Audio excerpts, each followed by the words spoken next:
오늘 이 새벽에 하나님께서 주시는 말씀입니다. 에베소서 6장 10절에서 20절까지 말씀 보겠습니다.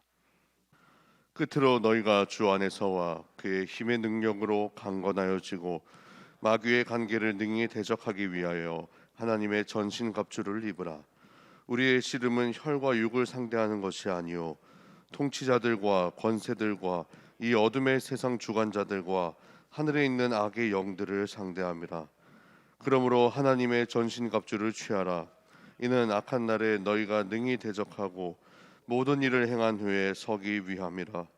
그런즉 서서 진리로 너희의 허리띠를 띠고 의의 호심경을 붙이고 평안의 복음이 준비하는 것으로 신을 신고 모든 것 위에 믿음의 방패를 가지고 이로써 능히 약한 자의 모든 불화살을 소멸하고 구원의 투구와 성령의 검 곧 하나님의 말씀을 가지라. 모든 기도와 간구를 하되 항상 성령 안에서 기도하고 이를 위하여 깨어 구하기를 항상 힘쓰며 여러 성도를 위하여 구하라. 또 나를 위하여 구할 것은 내게 말씀을 주사 나로 입을 열어 복음의 비밀을 담대히 알리게 하옵소서 할 것이니 이 일을 위하여 내가 쇠사슬에 매인 사신이 된 것은 나로 이 일에 당연히 할 말을 담대히 하게 하려 하심이라. 아멘. 예수님께서 십자가에 못 박혀 죽으시고 이제 무덤에 장사 지낸 바 되었습니다. 그리고 안식 후 첫날, 그러니까 내일 주일날 새벽에 부활의 영광으로 다시 살아나시게 되는데, 오늘은 십자가에 달려 돌아가신 이후 장사되어서 무덤에 예수님께서 머무시는 그런 시간들로 채워진 날입니다. 죽음이 끝나고 무덤에 장사되었으니까 아무런 어떤 활동성이나 생명력이 없을 것이라고 생각하지만 이 침묵으로 가득했던 이 날이 아무도 모든 것이 다 끝났다고 해서 모든 정리들을 다 끝냈던 이 날이 예수님께서 그 고요한 시간이 예수님께서 부활의 능력으로 다시 살아나는 이제 하나님의 시간이 되었다는 것을 우리가 묵상을 해 봅니다. 이 시간이 있어야 부활의 능력으로 다시 사시는 예수님이 있으신 겁니다. 그것은 인간의 시간이 아니죠. 지금까지 우리가 보았던 예수님의 마지막 일생의 한 주간은 온갖 사람들의 다양한 계획과 욕심과 또 사람들이 가지고 있는 어떤 용기와 이런 것들이 같이 맞물려 있었던, 인간들이 향하는 어떤 그런 소용돌이, 악의 다툼, 이런 것 속에 있었던 시간이었다면, 토요일 날 이날은 온전하게 하나님의 시간이었던 겁니다.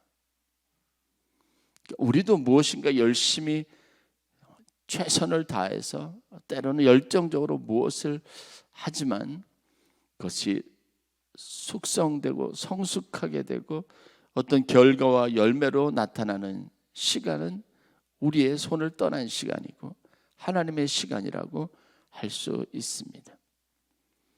인생에서 그래서 우리가 하는 노력과 하나님이 하시는 일에는 분명한 대비가 있습니다.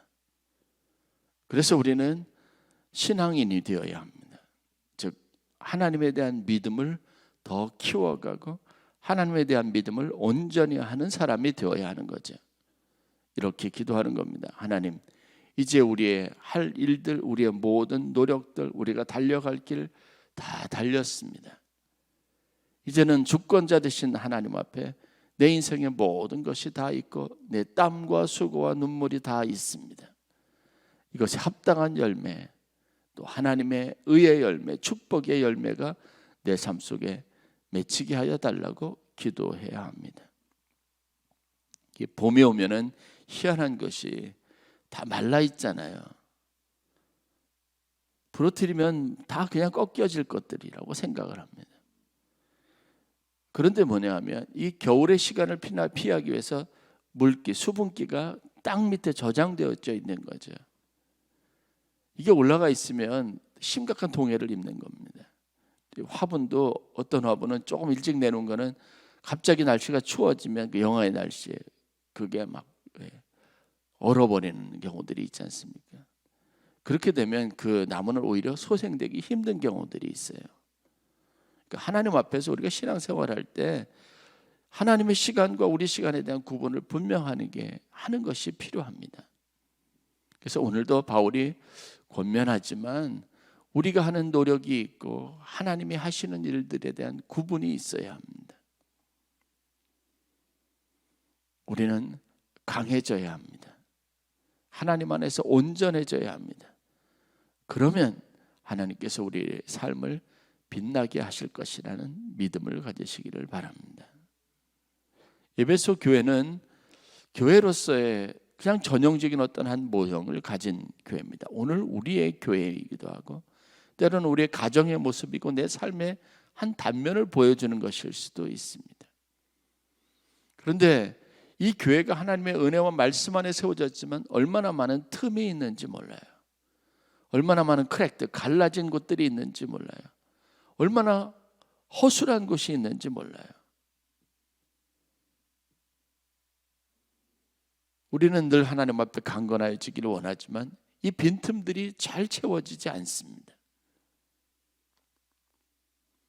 그래서 오늘 말씀을 보면 사도 바울이 끝으로라고 하는 이 특별한 의미를 형용사를 사용하면서 그들에게 비는 진짜 중요한 것, 내가 정말 너에게 원하는 것이 무엇인지를 이렇게 정중하게 권면하고 있는 말씀을 봅니다. 그런데 여기에는 가만히 보면 어떤 염려 섞인 것 같은, 근심 어린 것 같은 다소 그런 표현들이 들어가 있습니다. 왜냐? 현실을 볼 때, 우리의 현실을 볼 때 그렇기 때문에 그렇습니다. 지금까지 하나님에 대한 믿음을 가질 때는 굉장히 담대하고 어떤 소망으로 넘쳐나는데 거기에는 틈이 생기지 않고 거기에는 완벽한 어떤 우리의 마음을 부풀게 할 만한 소망이 있는데 현실로 돌아오면 우리가 감지할 수 있는 수없이 많은 구멍들, 크랙들, 갈라진 틈들 이런 것들이 보입니다. 한숨이 나오죠. 안타까움이 있죠. 그럼에도 불구하고 사도 바울은 권면합니다. 그런 현실에 어쩔 수 없는 안타까운 우리의 현실에서 우리가 강건하여져야 한다고 말합니다. 강건해지기 위해서 바울의 권면의 핵심은 거죠. 오늘 말씀 전체를 이루는 게 뭐냐면 그래서 하나님의 전신갑주를 입으라라는 겁니다. 하나님의 전신갑주가 무엇인지를 투구서부터 시작해서 방패, 검 이런 것들을 이제 자세하게 흉패서부터 시작해 다양한 몸에 지닐 수 있는 전쟁에 나가는 군인이 입어야 할 갑옷의 한 모형, 전쟁의 모든 완벽한 준비를 위해서 갖추게 되는 그런 모습들을 연상시키면서 여기에 전부 영적인 것들을 대비하고 있습니다. 여러분 싸우러 나가는데 여러분 준비하지 않습니까? 만약에 우리가 옛날처럼 총칼을 사용하는 시대라면 최대한 칼에 찔리는 어떤 그 긴급한 상황이 있더라도 이 칼이 들어오지 않으면 피부 속으로 들어오지 못하도록 나에게 심각한 상해를 입히지 않도록 만약에 준비하라 그러면 그런 준비까지 완벽하게 할 겁니다. 혹시나 어디 틈이 나는 것은 아닐까? 그래가지고 공격이 있을 때 그 틈으로 치명상을 입는 것은 아닐까? 서부터 시작해서 여러분 완벽한 대비를 하려고 하는데 그때 대비의 핵심은 틈이 나는 것을 메우기 위한 겁니다. 허점을 여러분 강화시키기 위한 겁니다.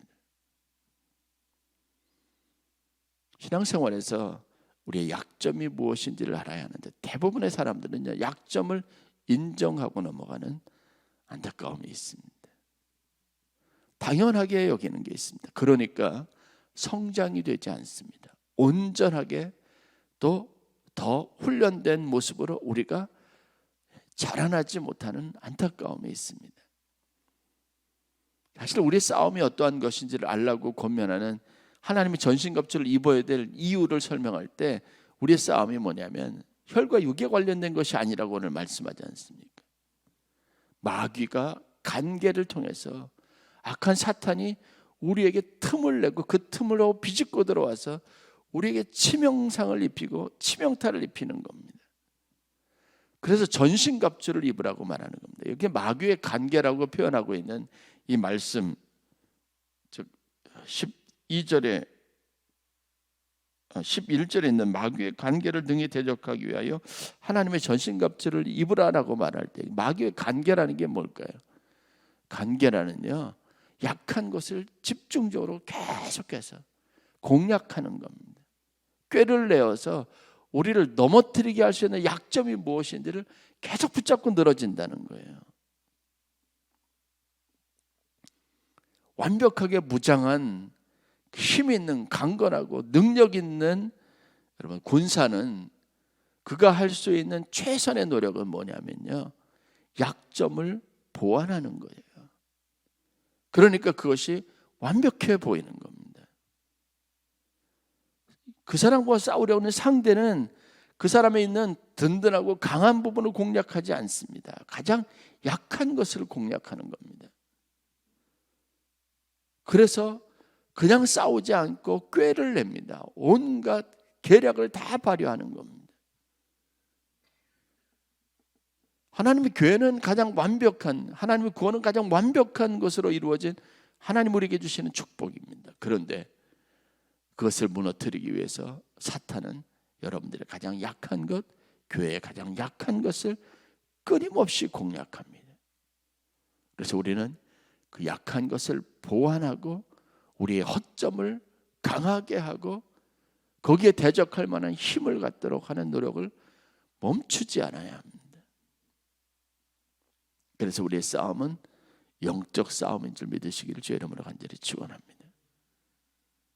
여러분의 마음의 취약점, 여러분들이 매일같이 넘어지는 것, 여러분들이 매일같이 좌절하는 포인트, 여러분들이 근심하고 두려움이 어느 날 갑자기 자연스럽게 내 온몸을 휩싸듯이 찾아오는 그곳, 어떤 사람은 주머니의 사정, 경제적인 문제일 수도 있고, 어떤 사람은 관계에 약한 것일 수도 있고, 어떤 사람은 기질의 문제일 수도 있고, 어떤 사람은 건강의 문제일 수도 있습니다. 사탄은 늘 언제나 여기를 비집고 들어와서 우리를 무력화시킵니다.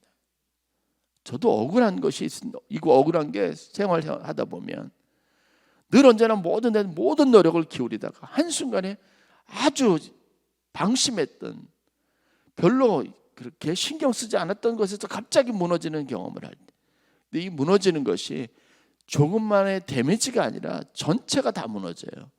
지금까지 해왔던 모든 노력을 다 헛수고로 만들고 인생 무상을 느끼게 하고, 내가 이 정도밖에 되지 않느냐라고 해서 그렇게 자랑스럽고 자부심을 가졌고 믿음 안에서 담대했던 마음에 구멍이 나기 시작하는데, 걷잡을 수 없는 무너짐이 인생에 있다는 겁니다. 지금까지 해오던 것을 갑자기 한날 한 문제 때문에 포기해버리는 일이 얼마나 많이 있습니까?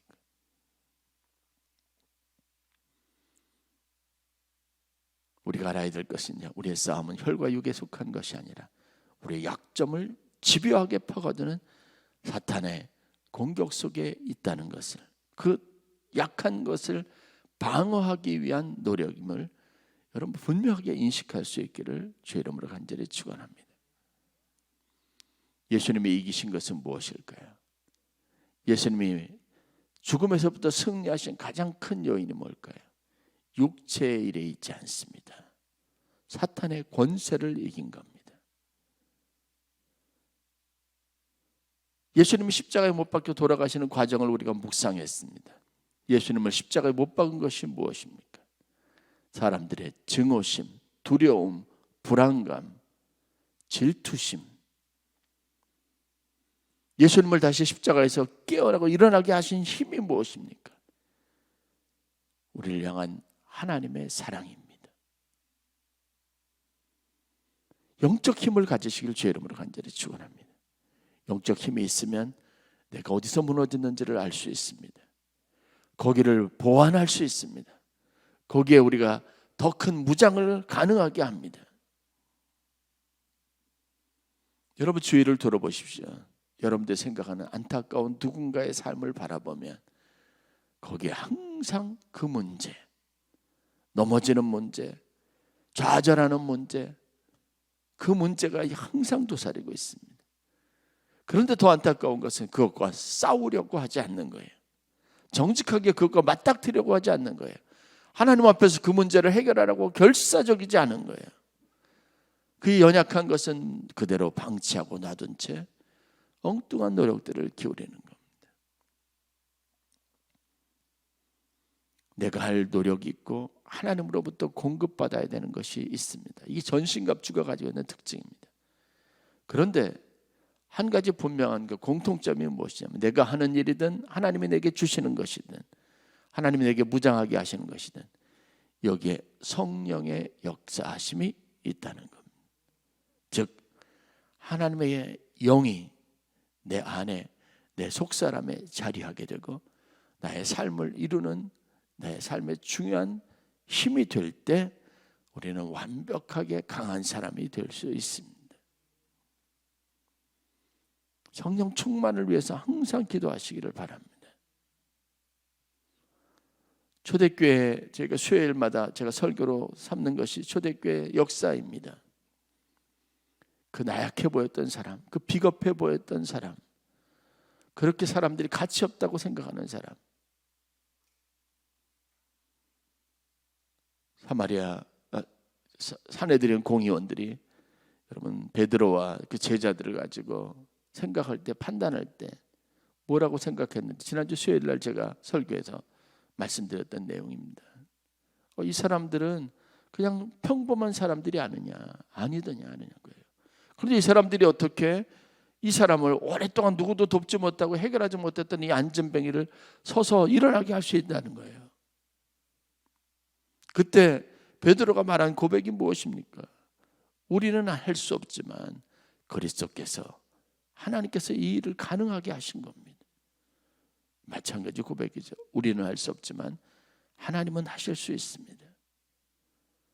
오늘도 이 하나님의 위대한 역사를 간절히 소망하면서 모든 일에 기도와 간구로 항상 하나님 앞에 감사하는 마음을 가지고 여러분 승리하는 삶을 살아가시기를 주의 이름으로 간절히 축원합니다. 강건해지십시오. 굳건해지십시오. 온전해지십시오. 그러기 위해서 우리에게 필요한 것은 틈을 내주지 않을 하나님의 전신갑주를 입어야 하는 겁니다. 나의 약한 것을 하나님의 능력으로 온전하게 하고 강하게 하는 겁니다. 영적 힘을 갖는 겁니다. 성령으로 충만하게 하는 겁니다.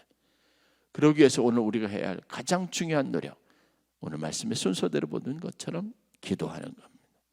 모든 일에 기도하는 겁니다. 여러분들이 이 부활의 능력으로 온전하게 서기를 주의 이름으로 간절히 축원합니다. 부활의 기쁨이 여러분의 삶이 되고 이제 여러분들의 삶에 지금껏 기도해왔던 모든 문제가 이제는 하나님의 뜻과 섭리 안에서 성취되는 것을 보는 기쁨이 되기를 바랍니다. 우리의 기도가 근심과 염려 섞인 기도였다면 이제 우리의 기도는 감사와 찬양이 넘치는 기도가 될 수 있기를 주의 이름으로 간절히 축원합니다. 부활의 생명과 능력이 여러분의 삶 속에 여러분의 모든 일 가운데 넘치도록 함께 하시기를 다시 한번 주의 이름으로 간절히 축원합니다.